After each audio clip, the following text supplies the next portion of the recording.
Hey guys, if you're tired of chasing brass around the range, this goat brass catcher review might change your whole setup. Hey everyone, welcome back to the channel. Carl here with K2 Defense, and today we're looking at something that can save you time, save your brass, and make your range days a way lot cleaner. Today we're talking about the brass goat catcher. Thank you, Brass Goat, for sending this to us for review.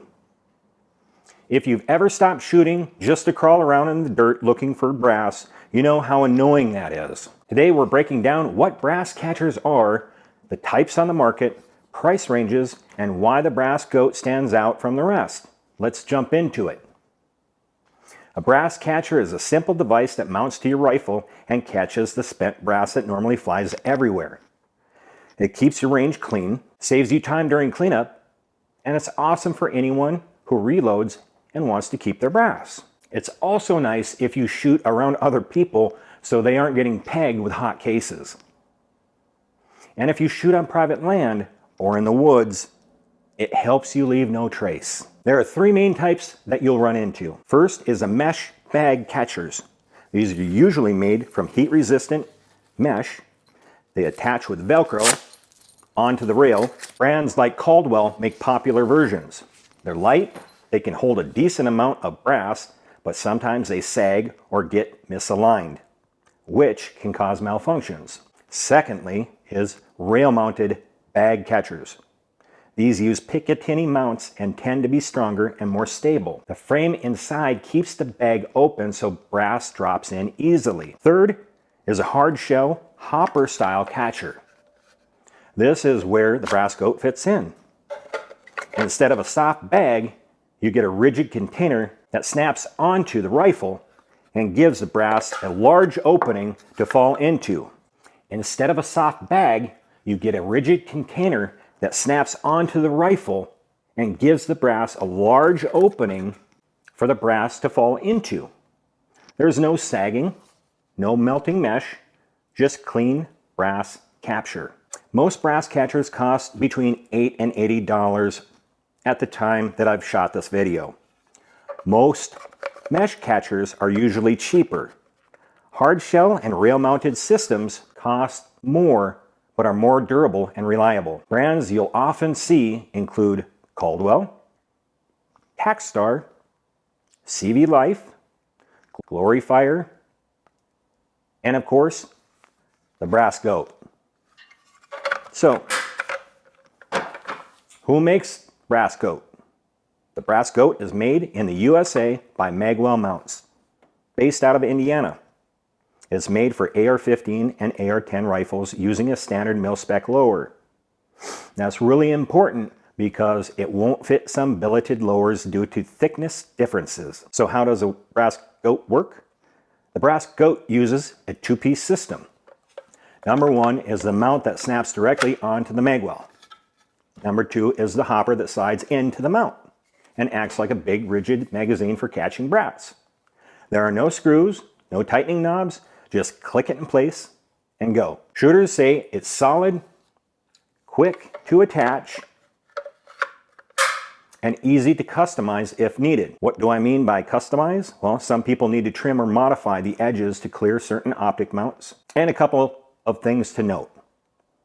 It can leave a small wear mark on the magwell over time. So if that's a big deal to you, just note that. And if you have a billet lower, it may not fit. But overall, most shooters say it's the most convenient brass catcher they've used. So, what makes the Brass Goat different? Here's the big appeal of the Brass Goat. There's no mesh to melt or collapse. It has a strong, rigid design, works during rapid fire, easy to attach and remove. You can use just the deflector without the hopper if you'd like. And it doesn't interfere with the rifle's normal function. It's simple, durable, and does the job cleanly. Now, for the fun part, let's go out to the range and test this thing.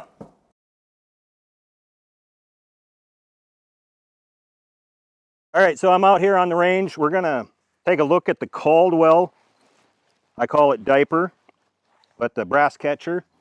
We're gonna take a look at how well that does.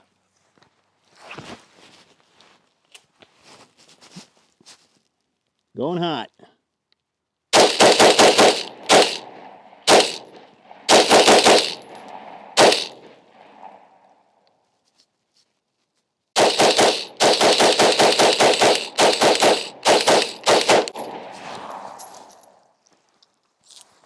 All right, so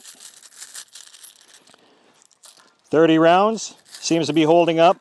The only thing that I don't like about this is that when this bag gets near full or halfway full, it starts pulling down and you start getting stovepiping because it's not ejecting the shells out. Another thing is it will start coming down, and then if you're not paying attention, you'll start throwing shells out all over the place. So now we're going to switch over and take a look at the other one. My first thought is that I'm going to like this a little bit better because I can actually take this off, dump it out, put it back in, and keep going. And I'll show you the difference on how this hooks up. That's a little bit more difficult, and it's a little bit tricky to get the Velcro around and keep it in place. So this one, like you've seen previously in this video, is that it attaches right above the magazine. It seems to be holding well. And now we're going to take a look. I'll go through 30 rounds and then I'm going to grab another magazine, go through it again, because like I said, I think the only drawback to this is the capacity of the actual container. All right, going hot.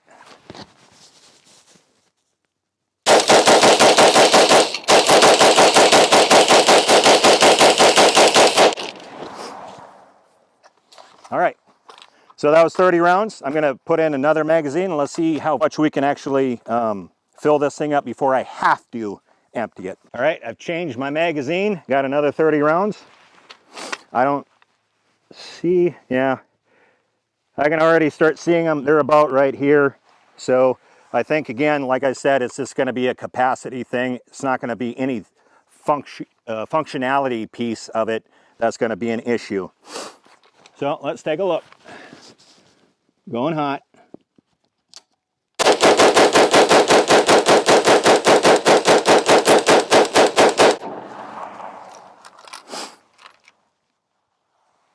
All right, yep. It already started to stovepipe and I got a malfunction. So I like it though. I like it. I like that it doesn't fall down, even though there's more than 30 rounds in this. And the capacity, in my opinion, could be a little bit bigger. But then again, you know, how many people are really out here running it like I just did? I don't. Maybe someone does. If you have a drum magazine on, it's not going to work. So, yep. So far, I like it. Capacity could be a little bit bigger in my opinion. But then again, you know, are you really going to be running more than 30 rounds before you have to empty it? Who knows? Maybe. All right, so here we are. We're going to take a closer look at this thing. And what I found out is that there's 4 rounds left in the magazine. 2, 3, 4. Okay, so there's 4 rounds left. So this actually took, what would that be, 56? 56 rounds before it got jammed up. So one thing to note though is that this thing will not allow you to drop the container. Oh, I guess it will. I just needed to take a little bit of force. But anyways, I just want to show you that it was a little bit more difficult to get that off when it got jammed. So just a side note. All right, welcome back. So here's the big question. Is the brass goat worth it? Well, if you're tired of crawling around for brass, or you've tried mesh catchers that snag or cause jams, this is a great upgrade. It's reliable, clean, and easy to use. It's certainly not perfect, mainly because of the fit issue on the billeted lowers, but for most AR shooters, it's a solid value for the money. If you like this breakdown, make sure to hit the like button, subscribe, and click the notification bell so you don't miss the next K2 Defense video. Stay safe, train smart, and I'll see you next time.